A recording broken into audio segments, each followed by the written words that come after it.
Assalamualaikum. Waalaikumsalam, Pak. Waalaikumsalam.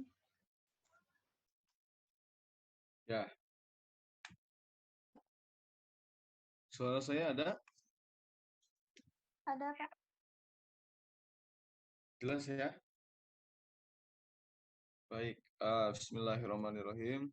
Assalamualaikum warahmatullahi wabarakatuh. Waalaikumsalam warahmatullahi wabarakatuh. Ya, bagaimana kabarnya? Alhamdulillah.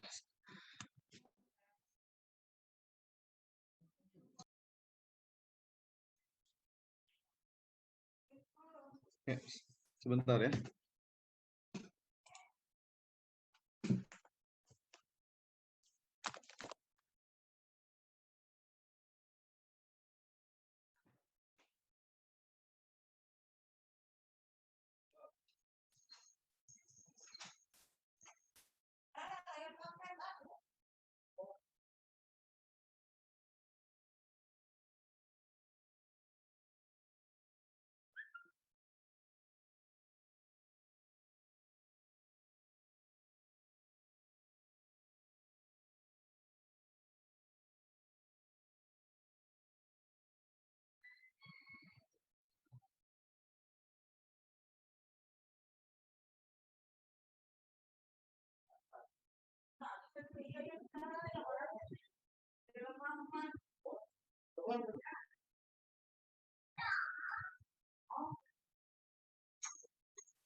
Jadi itu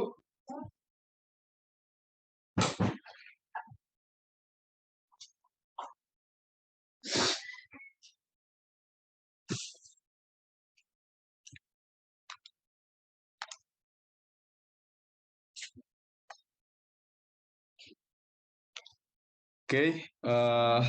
Nah, untuk materi hari ini kita lanjutkan. Sebelumnya itu kita sudah membahas mengenai persamaan kausi Riemann ya, terakhir.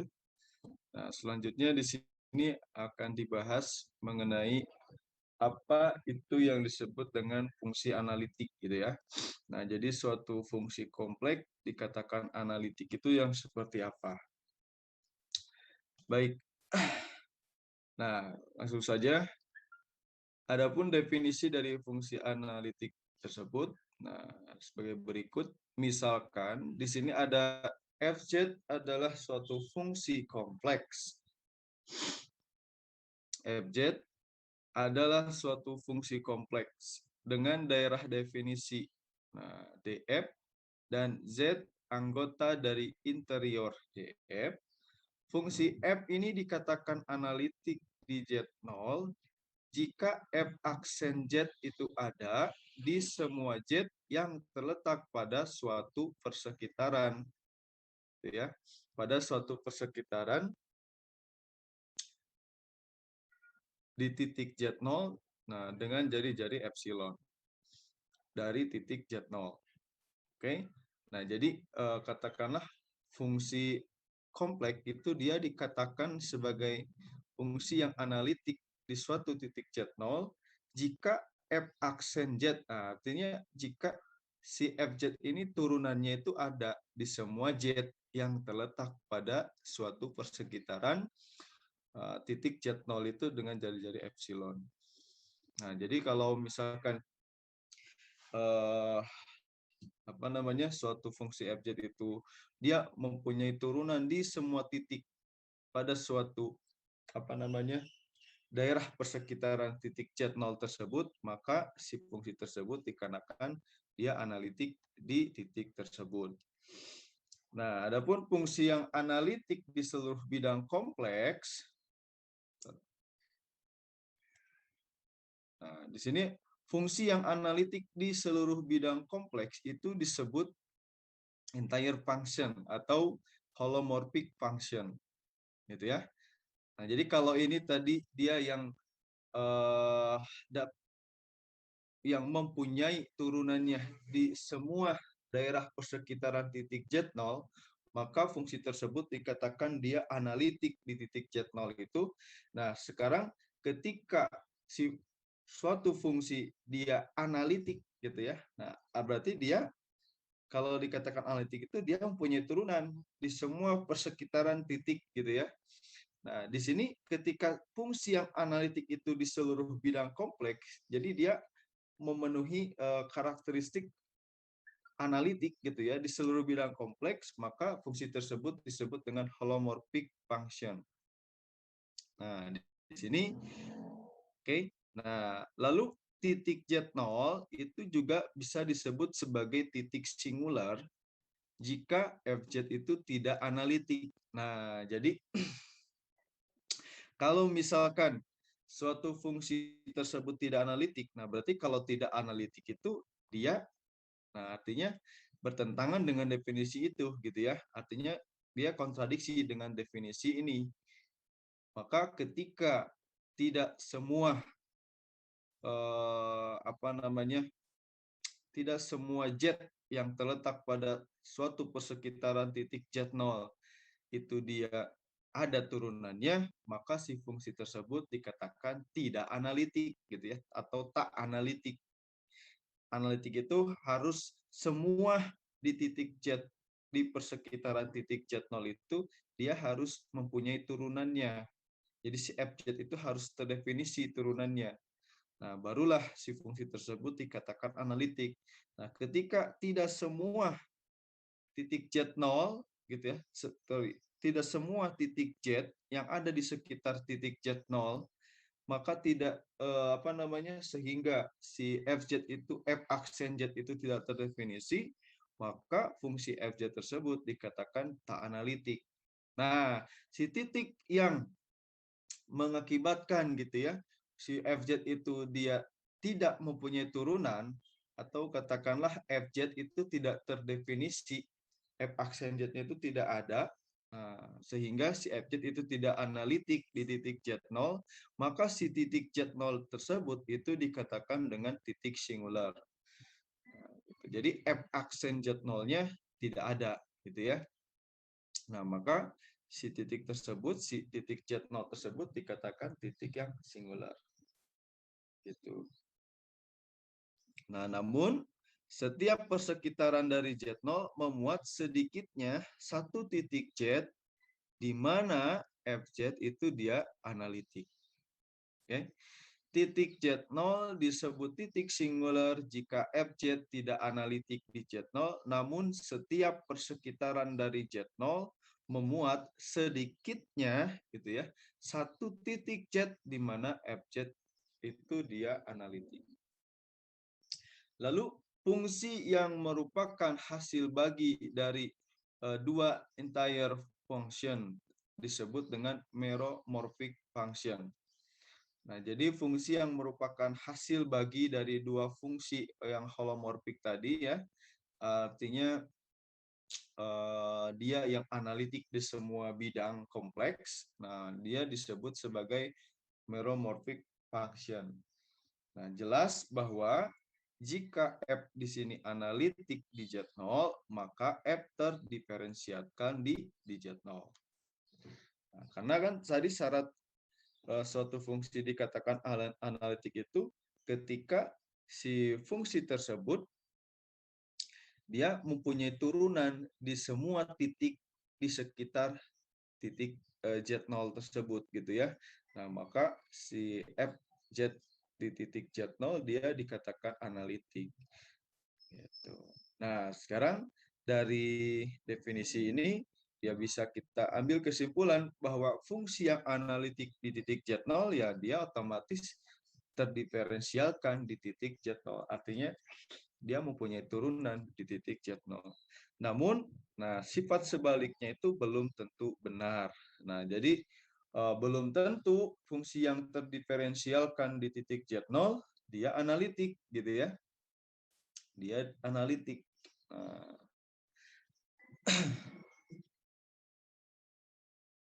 Nah, jadi karena keanalitikan itu berkaitan erat dengan turunan, maka sifat operasi yang berlaku pada fungsi yang terdiferensial pun yang terdiferensial pun itu dia berlaku pada fungsi analitik.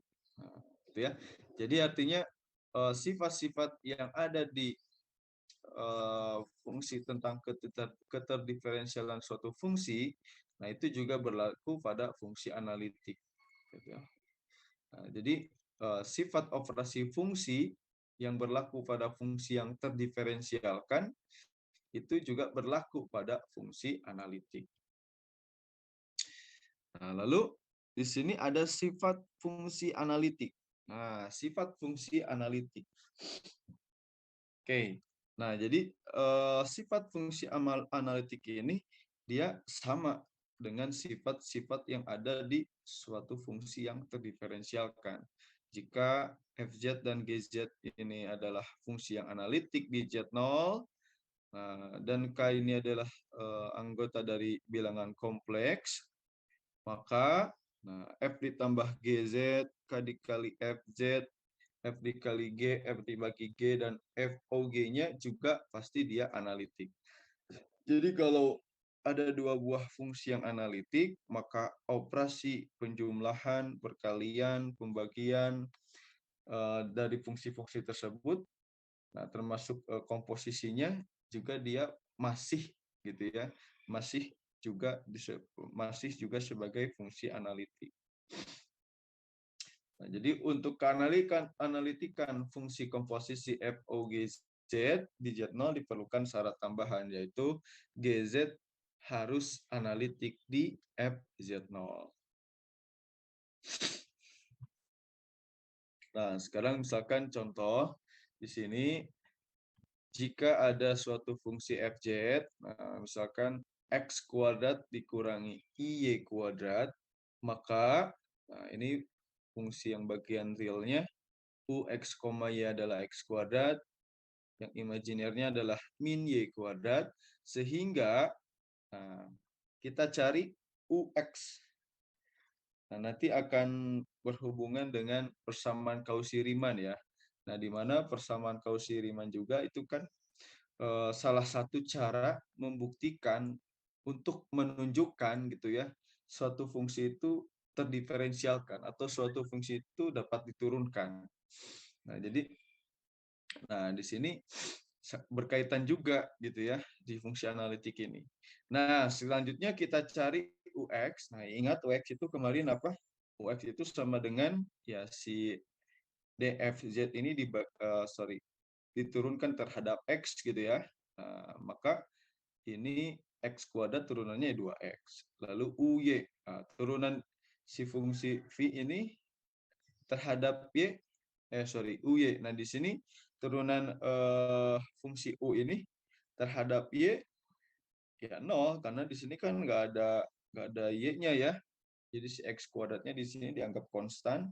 Nah, maka diturunkan ya 0 terhadap Y. Lalu Vx, nah di sini turunan fungsi V ini terhadap X 0 juga ya, karena di sini nggak ada variabel X ya.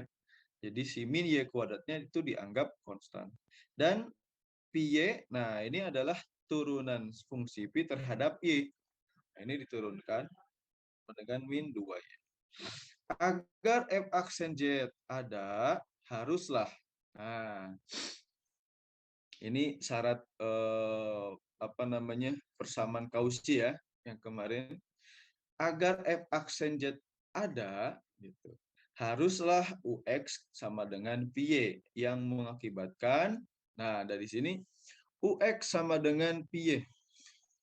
UX-nya 2X, PY-nya min 2Y gitu ya. 2X UY UX itu harus sama dengan PY. 2X sama dengan min 2Y. Nah, dari sini kita akan mendapatkan persamaan X sama dengan min Y atau Y sama dengan min X gitu ya. Nah, jadi mengakibatkan di sini Y sama dengan min X. Jadi, F aksen Z itu hanya ada untuk setiap X, Y yang terletak pada garis Y sama dengan min X. Nah, jika kita pandang sembarang titik X0, Y0 pada garis tersebut, maka kita tidak mungkin memperoleh persekitaran dari X0, Y0 sedemikian sehingga F aksen Z itu ada untuk setiap Z pada persekitaran tersebut. Nah, dengan demikian FZ itu tidak analitik pada garis Y sama dengan min X gitu ya. Nah, oke. Ini bisa dipahami nggak? Jadi si fungsi ini dia hanya akan mempunyai turunan di sepanjang atau pada setiap titik Y sama dengan min X. Y sama dengan min X. Ini kan kalau digambarkan Y sama dengan min X itu dia gambarnya seperti ini ya. Ini lurus.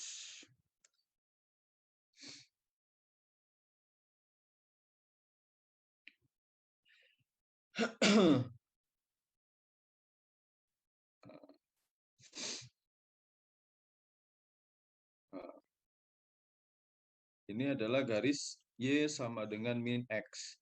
Nah, jadi si FZ X kuadrat min Y kuadrat ini, dia hanya mempunyai turunan di sepanjang titik, gitu ya, di garis Y sama dengan min X. Misalkan, taruhlah ada titik di sini. Nah, ini adalah X0, Y0. Nah, sorry. Ya, ini X0-nya. Ini X0-nya. Ini Y0 misalkan. Nah, di sekitar. Nah, karena kita bicara bidang kompleks gitu ya. Jadi kalau persekitaran bidang kompleks itu kan bukan hanya di ruas garis, tapi ya di sini. Nah, misalkan inilah Z0. Inilah titik Z0, X0, Y0. Nah, di sekitar titik sini. Nah, karena dari persamaan syarat kausi ini F aksen Z itu hanya dapat diturunkan di garis Y sama dengan min X atau di setiap titik yang ada di garis Y sama dengan min X gitu ya.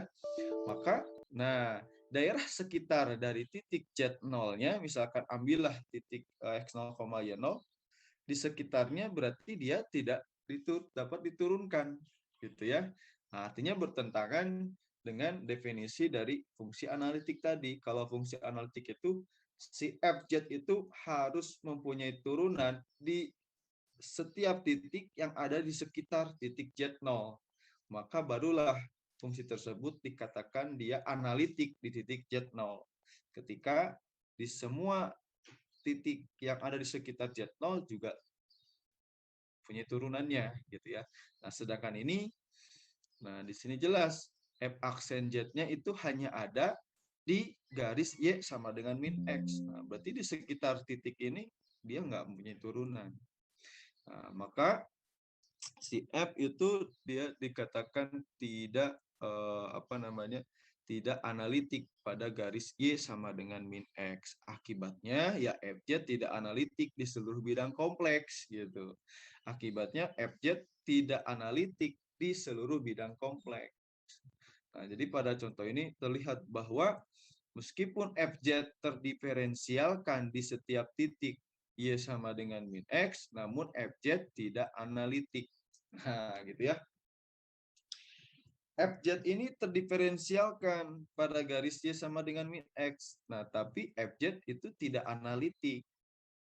Kenapa tidak analitik? Karena syarat analitik itu selain dia terdiferensialkan pada suatu garis Y sama dengan min X, dia juga harus analitik di sekitar di semua titik yang ada di sekitar garis Y sama dengan min X itu. Gitu ya. Nah, lalu contoh yang kedua, ini ada fungsi polinom. Nah, di mana kalau untuk fungsi polinom, dia terdiferensialkan di setiap Z anggota bilangan kompleks, sehingga polinom itu merupakan fungsi yang entire atau holomorphic function tadi itu. Jadi fungsi yang analitik di semua bidang Z, di semua bidang kompleks. Nah, lalu fungsi rasional FZ sama dengan PZ per QZ, itu dengan PZ dan QZ-nya polinom, dia adalah fungsi yang analitik juga di seluruh bidang kompleks kecuali pada Z yang membuat QZ itu sama dengan 0. Fungsi rasional merupakan salah satu contoh meromorphic function. Nah, kalau tadi meromorphic function itu dia adalah suatu fungsi gitu ya yang dihasilkan dari pembagian dua fungsi yang analitik gitu. Suatu fungsi analitik yang dihasilkan dari pembagian dua buah fungsi analitik. Itu disebut dengan meromorphic function. Nah, lalu fungsi bilinear. Bilinear. Fz sama dengan AZ ditambah B per CZ ditambah D. Ini dia tidak analitik. Tidak analitik di mana? Tidak analitik di Z sama dengan min D per C. Karena Fz merupakan fungsi rasional. Dengan QZ sama dengan CZ ditambah D. Nah, titik Z sama dengan min D per C itu merupakan titik singular. Kenapa dikatakan titik singular? Karena di titik tersebut si F aksen Z-nya itu tidak ada gitu ya. Tidak ada. F aksen Z-nya itu pasti tidak ada. Nah, ini silakan saja dicek. Ini kalau diturunkan, nah ini kan pakai teorema turunan saja ya, yang merumus Fx per Gx, maka turunannya adalah F aksen X dikali Gx dikurangi Fx dikali G aksen X per Gx kuadrat. Gitu. Nah, kenapa di titik D per itu tidak ada turunan? Karena kalau kita substitusikan, Z-nya sama dengan min D per C, kan ini sehingga menghasilkan per 0. Ya, nah, nanti kan di sini turunannya itu ada CZ plus D pangkat 2. Nah, dimasukkan Z-nya sama dengan min D per C, ini 0. 0 pangkat 2 ya 0. Artinya si F aksen Z-nya tidak ada di titik Z sama dengan min D per C. Maka titik ini disebut dengan titik singular. Jadi titik singular itu titik di mana suatu fungsi itu tidak mempunyai turunannya, gitu ya, tidak mempunyai turunan atau turunannya tidak terdefinisi, katakanlah seperti itu. Nah, lalu berdasarkan contoh sebelumnya, oke, maka fungsi Fz sama dengan mutlak Z kuadrat, atau dibaca modulus Z kuadrat, itu tidak analitik di seluruh bidang kompleks. Sebab Fz itu, nah sebelumnya, di materi sebelumnya ya, di tentang turunan, lalu persamaan Cauchy-Riemann juga sudah ditunjukkan bahwa fungsi Fz sama dengan modulus Z kuadrat ini, dia hanya mempunyai turunan di Z sama dengan 0. Nah, gitu. Hanya terdiferensialkan di Z sama dengan 0. Sehingga tidak analitik di Z sama dengan 0. Kenapa tidak analitik? Nah, tadi karena disebut analitik itu ketika selain di titik Z sama dengan 0-nya, itu juga harus dia terdiferensialkan di titik sekitar 0 ini. Gitu. Nah, karena sudah ditunjukkan bahwa Fz ini hanya mempunyai turunan di Z sama dengan 0, berarti tidak ada di titik-titik yang lain. Nah, berarti dia tidak analitik. Gitu ya.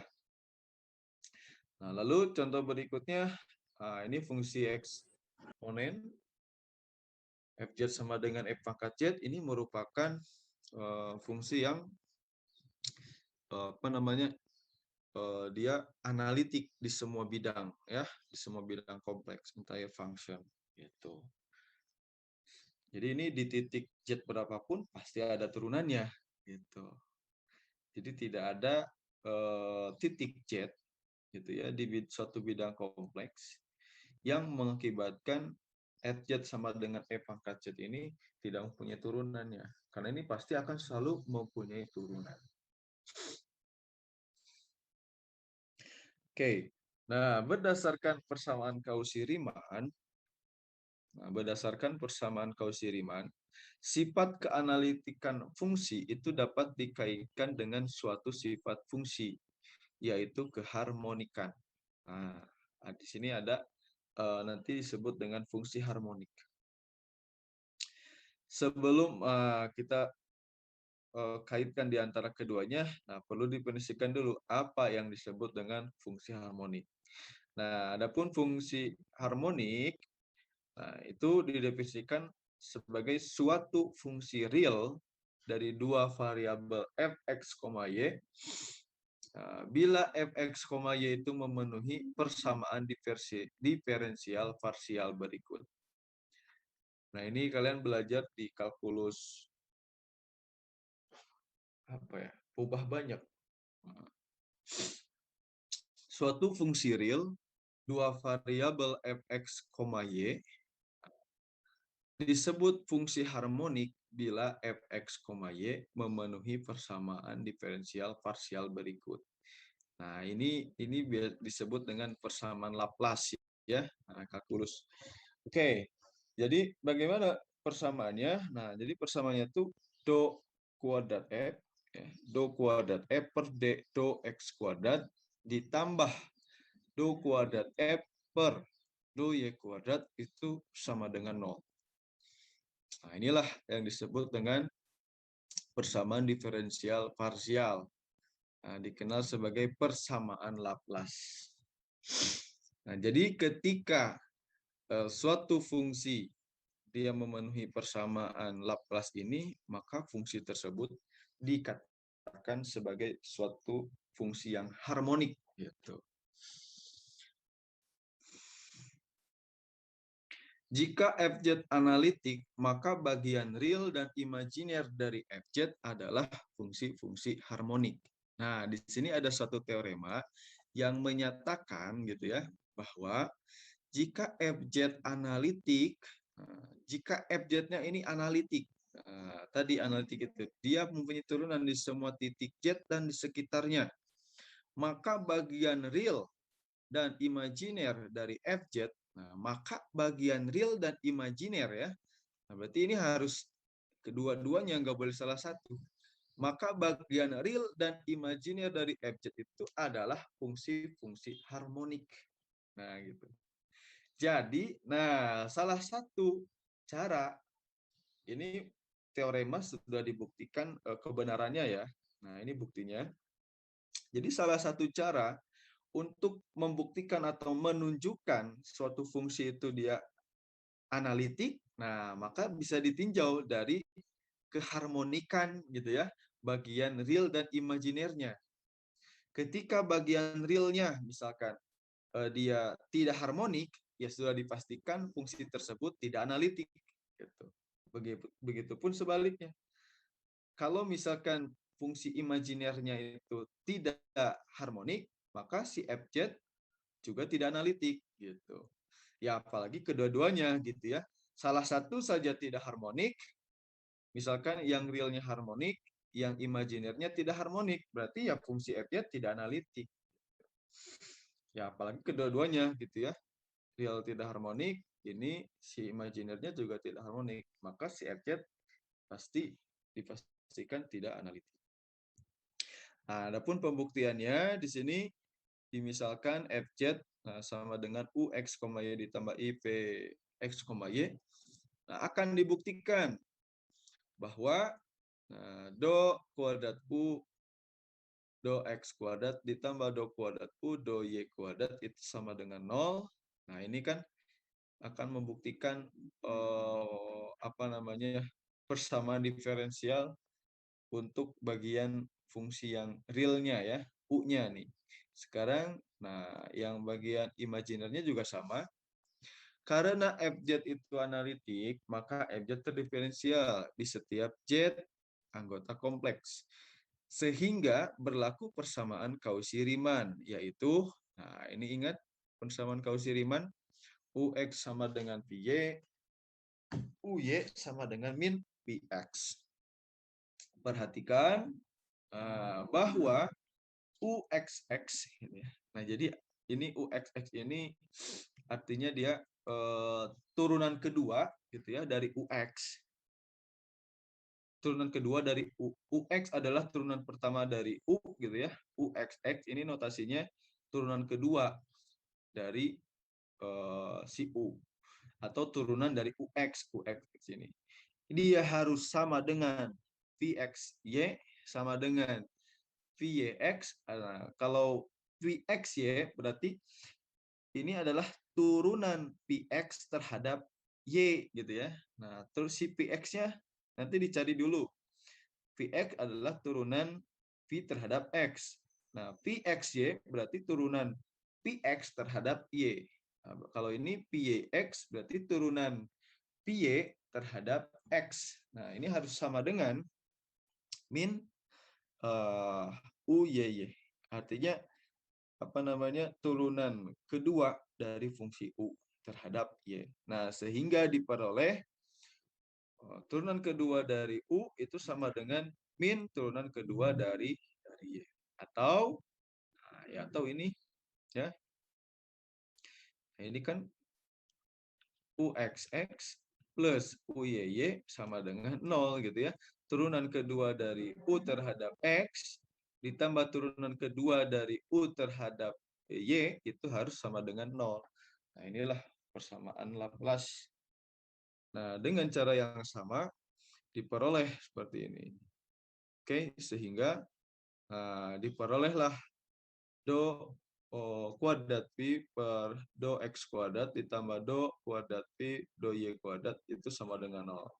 Nah, jadi teorem ini terbukti.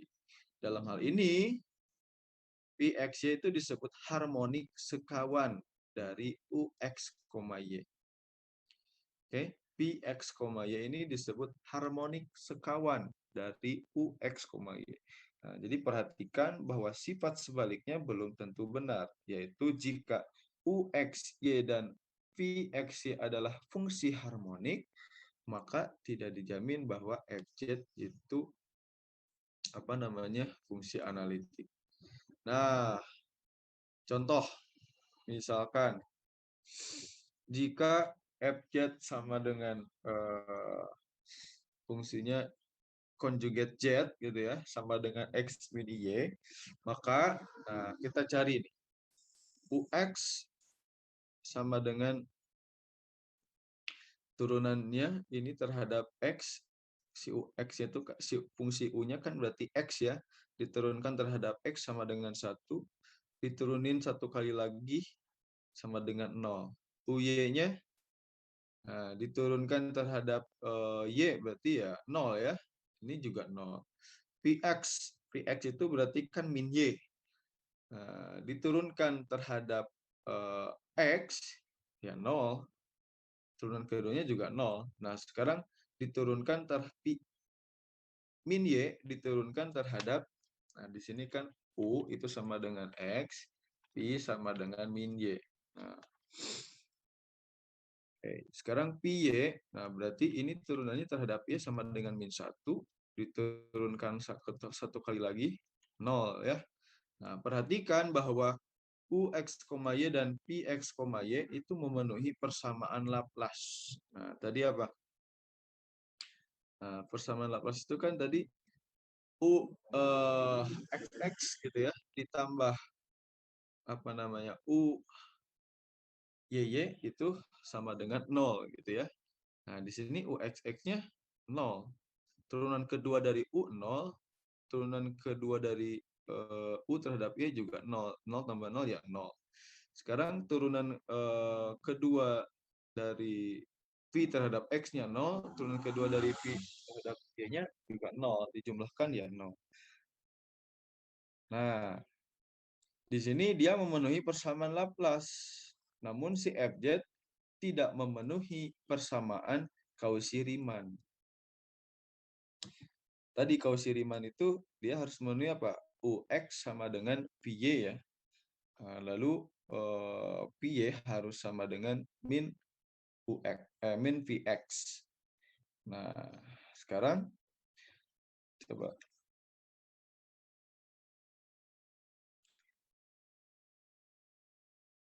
Nah, harus penuhi ini ya. UX sama dengan PY, UY sama dengan min VX. Nah, di sini tidak terpenuhi ya. UX-nya 1, PY-nya min 1. Nah, tidak sama kan? Nah, selanjutnya UY sama dengan min P. UY-nya 0. PX-nya PX-nya 0 ya. Nah, ini memenuhi. Cuman tadi yang UX tidak sama dengan PY. Nah, berarti dia tidak memenuhi persamaan Cauchy-Riemann. Nah, dengan demikian UX, Y dan PX, Y adalah fungsi-fungsi harmonik. Namun dia tidak analitik. Oh ya, jadi tetap ya. Selain dia harmonik, juga dia harus memenuhi persamaan Cauchy-Riemann. Gitu. Dia harus memenuhi persamaan Cauchy-Riemann. Barulah fungsi tersebut dia dikatakan fungsi yang analitik. Nah, nomor 2, misalkan ada fungsi seperti berikut. Fz sama dengan sin X cos Y ditambah I cos X sin hiperbolik ya Y, maka nah di sini UX berarti cos X cos Y, UY sama dengan sin X sin Y. Nah, diturunin terhadap turunan terhadap X, UY-nya. Nah, di sini UX. Nah, berarti ini turunkan terhadap X ya, bagian realnya. Nah, berarti sama dengan ya turunan dari sin cos ya, cos ya. Lalu ini turunkan terhadap Y, sin Y. Oke. Nah, di sini dilihat bahwa UX gitu ya sama dengan PY. Nah, di sini oke. Nah, sehingga si UXX ditambah UYY-nya, nah UXX-nya mana UXX tuh? Nah, ini ya. UXX ini turunkan lagi terhadap X. Nah, ini min sin X kali cos Y ditambah UYY-nya UYY-nya ini. Nah, ini dijumlahkan sama dengan 0 ya. Lalu VXX ditambah PYY. Ini dijumlahkan juga sama dengan 0. Jadi UX, Y dan PX, Y dia disebut sebagai fungsi yang harmonik. Nah, namun apakah di sini dia memenuhi persamaan Cauchy-Riemann? Memenuhi persamaan Cauchy-Riemann tidak. Nah, tadi Cauchy-Riemann itu harus dipenuhi UX sama dengan PY ya. Nah, di sini sama enggak? UX-nya sama dengan cos X cos Y.